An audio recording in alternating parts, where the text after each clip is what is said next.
നോക്കിയിരുന്നത് 3 ടോപ്പിക്കായിരുന്നു. Water potential, plasmolysis and imbibition. ഇത് 3 എന്താണെന്ന് മനസ്സിലായിട്ടുണ്ടെന്ന് ഞാൻ വിചാരിക്കുന്നു. ഇന്ന് നമ്മൾ ഡിസ്കസ് ചെയ്യുന്ന ടോപ്പിക്കാണ് വാട്ടർ അബ്സോർപ്ഷൻ ബൈ പ്ലാന്റ്സ്. എങ്ങനെയാണ് ഒരു പ്ലാന്റ്സ് വാട്ടർ അബ്സോർബ് ചെയ്യുന്നത്? ഈ അബ്സോർബ് ചെയ്ത വാട്ടർ എങ്ങനെയാണ് പ്ലാന്റ്സിന്റെ ലീവ്സിലേക്കും സ്റ്റെമ്മിലേക്കും എത്തിച്ചേരുന്നത്? ഇതൊക്കെ കുറിച്ചിട്ടാണ് നമ്മൾ ഇന്ന് നോക്കുന്നത്. നമുക്കറിയാം, ഒരു പ്ലാന്റ്സിന്റെ റൂട്ടാണ് സോയിൽ നിന്നും വാട്ടർ ആൻഡ് മിനറൽസ് അബ്സോർബ് ചെയ്തെടുക്കുന്നത്, അല്ലേ? അപ്പൊ ഈ റൂട്ടിന്റെ അനാട്ടമി നമ്മൾ പഠിച്ചപ്പോൾ ആ റൂട്ടിൽ എന്തുണ്ട്? റൂട്ട് ഹെയർസുകൾ ധാരാളമായിട്ട് കാണപ്പെടുന്നുണ്ട്. അപ്പൊ ഈ റൂട്ട് ഹെയർസ് ആണ് സോയിൽ നിന്നും വാട്ടർ ആൻഡ് മിനറൽസ് പ്ലാന്റ്സിലേക്ക് അബ്സോർബ് ചെയ്യാനായിട്ട് ഹെൽപ്പ് ചെയ്യുന്നത്. അപ്പൊ ഈ അബ്സോർപ്ഷൻ റേറ്റ് ഇൻക്രീസ് ചെയ്യാനായിട്ട് എന്ത് സഹായിക്കുന്നുണ്ട്? റൂട്ട് ഹെയർസ് സഹായിക്കുന്നുണ്ട്. അപ്പൊ ഈ റൂട്ട് വലിച്ചെടുക്കുന്ന വാട്ടർ സ്റ്റെമ്മിലേക്കും ലീവ്സിലേക്കും എത്തിച്ചേരുന്നത് എന്താണത്? ത്രൂ ദ സൈലം വഴിയാണ്. സൈലം വഴിയാണ് സ്റ്റെമ്മിലേക്കും റൂട്ടിലേക്കും വെള്ളം എത്തിച്ചേരുന്നത്. അപ്പൊ ഈ വാട്ടറിന്റെ മൂവ്മെന്റ് എന്ന് പറയുന്നത് 2 പാത്വേയിൽ കൂടിയാണ്. ഫസ്റ്റ് വൺ ആണ് അപ്പോപ്ലാസ്റ്റ് പാത്വേ, പിന്നെ നെക്സ്റ്റ് പാത്വേ ആണ് സിംപ്ലാസ്റ്റ് പാത്വേ. അപ്പൊ 2 പാത്വേയിൽ കൂടിയാണ് വാട്ടർ മോളിക്യൂൾസ് മൂവ് ചെയ്യുന്നത്. Apoplast pathway and symplast pathway. ഇനി ഇവ എന്താണെന്ന് നമുക്ക് നോക്കാം. അപ്പോപ്ലാസ്റ്റ് പാത്വേയിലൂടെയുള്ള വാട്ടറിന്റെ മൂവ്മെന്റ് എന്ന് പറയുന്നത് ഒരു ഇന്റർസെല്ലുലാർ സ്പേസിലൂടെയും സെൽ വാളിലൂടെയും ആയിരിക്കും. The movement of water occurs through the intercellular spaces and the cell walls. എന്താണ് ഇന്റർസെല്ലുലാർ സ്പേസസ്? 2 സെല്ലുകൾക്കിടയിലുള്ള സ്പേസിനെ പറയുന്നതാണ് ഇന്റർസെല്ലുലാർ സ്പേസ് എന്ന് പറയുന്നത്. സെൽ വാൾ അറിയാം, നമുക്കൊരു പ്ലാന്റ് സെല്ല് കൺസിഡർ ചെയ്യുമ്പോൾ അതിന്റെ ഔട്ടർ മോസ്റ്റ് ലെയറിനെ പറയുന്നതാണ് സെൽ വാൾ. അപ്പൊ ഈ സെൽ വാളിൽ കൂടെയും ഇന്റർസെല്ലുലാർ സ്പേസിന്റെ ഇടയിൽ കൂടെയായിരിക്കും വാട്ടറിന്റെ മൂവ്മെന്റ് അപ്പോപ്ലാസ്റ്റ് പാത്വേയിൽ കൂടെ. ഇനി നമ്മൾ ഒരു റൂട്ടിന്റെ അനാട്ടമി പഠിച്ചപ്പോൾ നമ്മൾ പറഞ്ഞു എപ്പിഡെർമിസ് ഉണ്ട്, അല്ലെ? ഏറ്റവും ഔട്ടർ മോസ്റ്റ് ലെയർ ആയിട്ട് എപ്പിഡെർമിസ് ഉണ്ട്. എപ്പിഡെർമിസിൽ ആണ് റൂട്ട് ഹെയർസ് കാണപ്പെടുന്നത്. അത് കഴിഞ്ഞ് എപ്പിഡെർമിസ് കഴിഞ്ഞ് തൊട്ടടുത്ത ഭാഗമാണ് കോർട്ടെക്സ് റീജിയൻ. കോർട്ടെക്സ് റീജിയൻ എന്ന് പറയുന്നത് പാരങ്കൈമ സെൽസ് കൊണ്ട് മീഡപ്പ് ചെയ്തിട്ടുള്ള ലൂസായിട്ടുള്ള പാരങ്കൈമ സെൽസ് അറേഞ്ച് ചെയ്തിട്ട് ഇങ്ങനെ ഒരു റീജിയൻ ആണ് കോർട്ടെക്സ് റീജിയൻ. അത് കഴിഞ്ഞിട്ട് എൻഡോഡെർമിസ് ഉണ്ട്. എൻഡോഡെർമിസ് കഴിഞ്ഞിട്ടാണ് പെരിസൈക്കിൾ. പെരിസൈക്കിൾ കഴിഞ്ഞിട്ടാണ് പിന്നെ സൈലം വരുന്നത്. സൈലം ഫ്ലോയൊക്കെയും സിറ്റേറ്റ് ചെയ്തിരിക്കുന്നത്. അപ്പൊ ഇവിടെ നിന്നും പറയണത്, അല്ലെ, റൂട്ട് ഹെയർസിൽ നിന്നും വാട്ടർ മൂവ് ചെയ്ത് എവിടെ വരെ എത്തണം? സൈലം വരെ എത്തണം. അപ്പൊ ഇത് ഈ ലെയേഴ്സ് ഒക്കെ കടന്നിട്ട് വേണം വാട്ടറിനെ എവിടേക്ക് എത്താൻ? സൈലത്തിലേക്ക് എത്തിച്ചേരാനായിട്ട്. അപ്പോ അപ്പോപ്ലാസ്റ്റ് പാത്വേയിൽ എന്ന് പറഞ്ഞിരിക്കുന്നത് എൻഡോഡെർമിസ് എത്തുമ്പോ എന്ന് പറഞ്ഞിരിക്കുന്നത് ആ അപ്പോപ്ലാസ്റ്റ് പാത്വേക്ക് വേയിൽ കൂടിയുള്ള വാട്ടറിന്റെ മൂവ്മെന്റ് സാധ്യമാകില്ല. കാരണം നമ്മൾ പറഞ്ഞിട്ടുണ്ട് എൻഡോഡെർമിസിൽ എന്ന് പറഞ്ഞിരിക്കുന്നത് അവിടെ കാസ്പേരിയൻ സ്ട്രിപ്പ് പ്രസന്റ് ആണെന്ന് പറഞ്ഞിട്ടുണ്ട്, അല്ലെ? അനാട്ടമി എടുത്തപ്പോ എന്താണ് കാസ്പേരിയൻ സ്ട്രിപ്പ് എന്ന് പറഞ്ഞ സുബറിൻ കൊണ്ടുള്ള ഒരു വാക്സി കവറിങ് ആർക്കുണ്ട്? എൻഡോഡെർമിസ് ഉണ്ട്. അതിനെ പറയണതാണ് കാസ്പേരിയൻ സ്ട്രൈപ്സ് എന്ന് പറഞ്ഞിരിക്കുന്നത്. അപ്പൊ ഈ കാസ്പേരിയൻ സ്ട്രൈപ്സ് എന്ന് പറയുന്നത് വാട്ടർ ഇംപെർമിയബിൾ ആണ്, വെള്ളത്തെ കടത്തിവിടുന്നില്ല. അപ്പോൾ ഈ അപ്പോപ്ലാസ്റ്റ് പാത്വേ എന്ന് പറയുന്നത് എൻഡോഡെർമിസിൽ എത്തുമ്പോൾ അവിടെ വെച്ചിട്ട് സ്റ്റോപ്പ് ചെയ്തിട്ട് നെക്സ്റ്റ് പാത്വേയിലേക്ക് കൺവേർട്ട് ചെയ്യും. അതാണ് സിംപ്ലാസ്റ്റ് പാത്വേ. അപ്പോൾ അപ്പോപ്ലാസ്റ്റ് പാത്വേ എന്ന് പറഞ്ഞാൽ ഇത്രയേ ഉള്ളൂ. The movement of water occurs through the intercellular space and the cell wall except at the Casparian strips of the endodermis. ഇനി ഒരിക്കലും അപ്പോപ്ലാസ്റ്റ് പാത്വേയിൽ ഒരിക്കലും ഒരു വാട്ടർ എന്ന് പറഞ്ഞിരിക്കുന്നത് ഒരു സെൽ മെംബ്രെയിനെ ക്രോസ് ചെയ്തുകൊണ്ട് മൂവ് ചെയ്യില്ല. The water movement does not crossing the cell membrane എന്ന് പറയുന്നത്. അപ്പൊ ഒരു സെല്ല് മുറിച്ച് കടന്നിട്ടല്ല അപ്പോപ്ലാസ്റ്റ് പാത്വേയിലൂടെയുള്ള വാട്ടറിന്റെ മൂവ്മെന്റ്. അതിന്റെ സെൽ വാളിൽ കൂടെയും ഇന്റർസെല്ലുലാർ സ്പേസിലൂടെയായിരിക്കും വാട്ടറിന്റെ മൂവ്മെന്റ്. സിംപ്ലസ്റ്റ് പാത്വേ എന്ന് പറയുന്നത് സെൽ ടു സെൽ എന്ന് പറഞ്ഞിരിക്കുന്നത് മൂവ്മെന്റ് ആയിരിക്കും. അപ്പോൾ ഒരു സെല്ലും അതിന്റെ തൊട്ടടുത്തുള്ള അഡ്ജസ്റ്റന്റ് സെൽസ് എന്ന് പറഞ്ഞിരിക്കുന്നത് അവര് തമ്മിൽ പരസ്പരം മാറാണത് ഇന്റർ കണക്റ്റഡ് ആയിരിക്കും.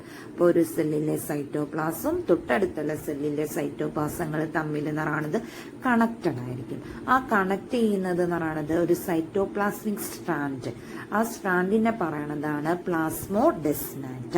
അപ്പോൾ പ്ലാസ്മോഡെസ്മാറ്റ വഴിയായിരിക്കും ഒരു സെല്ലും അതിന്റെ അഡ്ജസ്റ്റന്റ് സെല്ലുകളും നമ്മൾ തൊട്ടടുത്തുള്ള സെല്ലുമായിട്ട് പരസ്പരം ബന്ധപ്പെട്ടിരിക്കുന്നത്.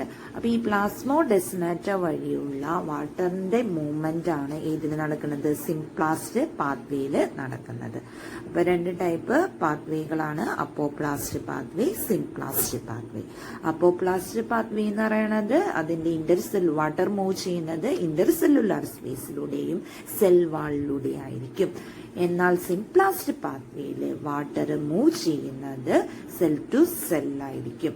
അത് പ്ലാസ്മോഡെസ്മാറ്റ വഴിയായിരിക്കും വാട്ടർ മൂവ് ചെയ്യുന്നത്. ഈ സിംപ്ലാസ്റ്റ് പാത്വേ എന്ന് പറയുന്നത് വളരെ സ്ലോ ആയിട്ടാണ് വാട്ടർ മോളിക്യൂൾസ് മൂവ് ചെയ്യുന്നത്. സിംപ്ലാസ്റ്റ് പാത്വേയിൽ കൂടെ വാട്ടർ മോളിക്യൂൾസ് മൂവ് ചെയ്യുന്നത് വളരെ സ്ലോ ആയിട്ടായിരിക്കും.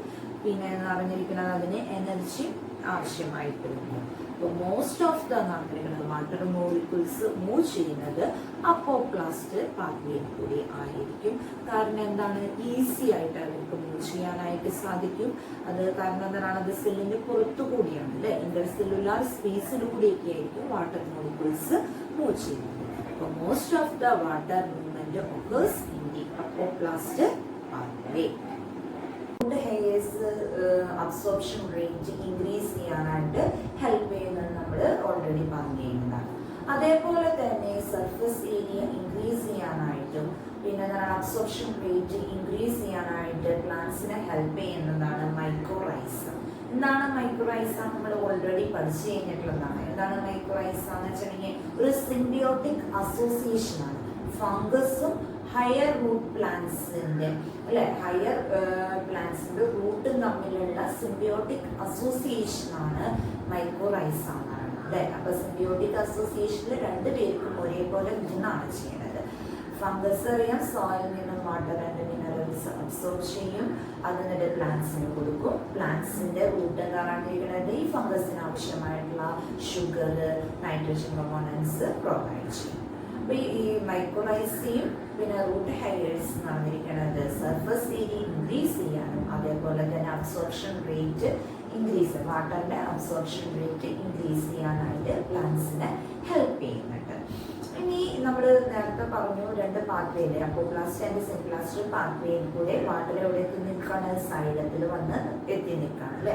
ഈ സൈലത്തിൽ നിന്നും വാട്ടർ സ്റ്റെമ്മിലേക്കും പിന്നെ എന്താണത് ലീവ്സിലേക്കും മൂവ് ചെയ്യുന്നത്. അപ്പൊ അപ്വേർഡ് മൂവ്മെന്റ്, വാട്ടറിന്റെ അപ്വേർഡ് മൂവ്മെന്റ് സാധ്യമാകുന്നത് ഇവിടെ നിങ്ങൾക്ക് പറഞ്ഞിരിക്കുന്നത് രണ്ട് തിയറീസ് ആണ്. യൂണിവേഴ്സൽ ആയിട്ട് അംഗീകരിക്കപ്പെട്ടത് വാട്ടറിന്റെ മൂവ്മെന്റുമായിട്ട് അപ്വേർഡ് മൂവ്മെന്റുമായിട്ട് ബന്ധപ്പെട്ട് രണ്ട് തിയറീസ് ആണ് യൂണിവേഴ്സൽ ആയിട്ട് അംഗീകരിക്കപ്പെട്ടത്. ഇപ്പോഴും പല സയന്റിസ്റ്റുമാർ പലതും പറയുന്നുണ്ടെങ്കിലും യൂണിവേഴ്സൽ ആയിട്ട് അംഗീകരിക്കപ്പെട്ടത് രണ്ട് തിയറീസ് ആണ്. ഒന്നാമത്തേതാണ് റൂട്ട് പ്രഷർ, സെക്കൻഡ് വൺ ആണ് transpiration. Increase the pressure inside the xylem. This positive pressure is called root pressure. നമുക്കറിയാം രണ്ട് പാത്വേയിലൂടെ വെള്ളം എവിടെ വന്ന് നിൽക്കുന്നുണ്ട്, സൈലത്തിൽ വന്ന് ഇരിക്കുന്നുണ്ട് അല്ലെ. അപ്പൊ സൈലത്തിന്റെ സ്ട്രക്ചർ പഠിച്ചപ്പോ വെസൽസ് പോലെയാണ്, ഒന്നിനു മുകളിൽ ഒന്നായിട്ടാണ് സൈലം വെസൽസ് ഇങ്ങനെ അടുക്കി വെച്ചിട്ട് പ്ലാന്റ്സിൽ കാണപ്പെടുന്നത്. അപ്പൊ താഴത്തെ വെസൽസിൽ വാട്ടർ വന്ന് നിറയുമ്പോൾ ഓട്ടോമാറ്റിക് ആയിട്ട് ആ വെസൽസിൽ എന്താണ് ഒരു പ്രഷർ ഉണ്ടായിരിക്കും. ആ പ്രഷറിന്റെ ഫലമായിട്ട് വാട്ടറിനെ മുകളിലോട്ടേക്ക് പുഷ് ചെയ്യുമ്പോൾ അപ്പം മുകളിലത്തെ സൈലം വെസൽസിൽ വന്നിട്ട് വെള്ളം വന്ന് നിറയും. അങ്ങനെ പുഷ് ചെയ്തിട്ടാണ് വാട്ടർ മുകളിലോട്ടേക്ക് മൂവ് ചെയ്യുന്നത്.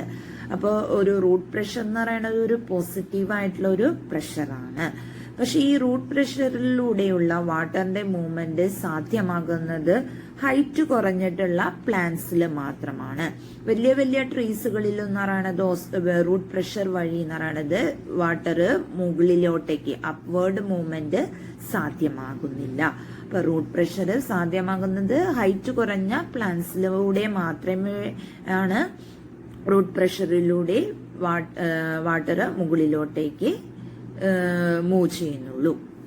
പ്ലാന്റ്സിൽ റൂട്ട് പ്രഷർ വഴി വാട്ടർ മുകളിലേക്ക് മൂവ് ചെയ്യണ്ടെന്ന് തെളിയിക്കാനായിട്ട് നമ്മളൊരു ചെറിയൊരു പ്ലാന്റ്സ് എടുത്തിട്ട് അതിന്റെ ബേസ് ഒന്ന് കട്ട് ചെയ്ത് കഴിഞ്ഞ് നോക്കിക്കഴിഞ്ഞാൽ ആ കട്ട് ചെയ്ത ഭാഗത്ത് വാട്ടർ ഡ്രോപ്ലെറ്റ്സ് നമുക്ക് കാണാനായിട്ട് അക്യുമുലേറ്റ് ചെയ്യുന്നത് കാണാനായിട്ട് സാധിക്കും.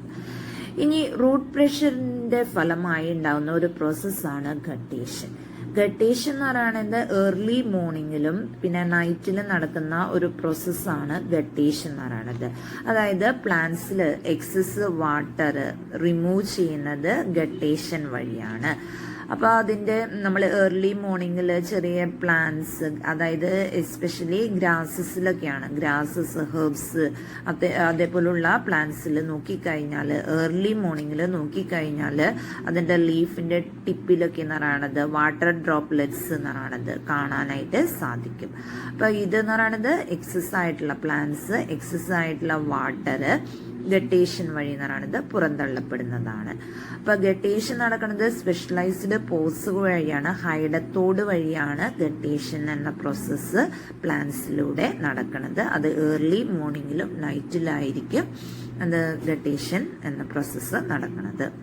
നെക്സ്റ്റ് വൺ ആണ് ട്രാൻസ്പിരേഷൻ പുൾ. ട്രാൻസ്പിരേഷൻ പുൾ എന്ന് പറയുന്നത് ടോളസ്റ്റ് ട്രീസിൽ പറഞ്ഞിരിക്കുന്നത് സൈലത്തിൽ നിന്നും വാട്ടർ അപ്വേർഡ് മൂവ്മെന്റ് സാധ്യമാകുന്നത് ഈ ട്രാൻസ്പിരേഷൻ പുള്ള് വഴിയാണ്. അപ്പൊ ട്രാൻസ്പിരേഷൻ പുള്ള് ഉണ്ടാവാനായിട്ടുള്ള കാരണം, ഫോം ചെയ്യുന്നതിന് കാരണം ട്രാൻസ്പിരേഷൻ ആണ്. അപ്പൊ എന്താണ് ട്രാൻസ്പിരേഷൻ എന്ന് നമ്മൾ ഓൾറെഡി പഠിച്ചിട്ടുണ്ട്. എന്താണ് ട്രാൻസ്പിരേഷൻ? ഡേ ടൈമില് ലീവ്സിൽ കാണപ്പെടുന്ന സ്റ്റൊമാറ്റ വഴി വാട്ടർ ഇവോപ്പറേറ്റ് ചെയ്ത് പോകുന്ന ആ പ്രോസസ്സിനെയാണ് നമ്മൾ എന്തെന്ന് പറയുന്നത് ട്രാൻസ്പിരേഷൻ എന്ന് പറയുന്നത് അല്ലെ.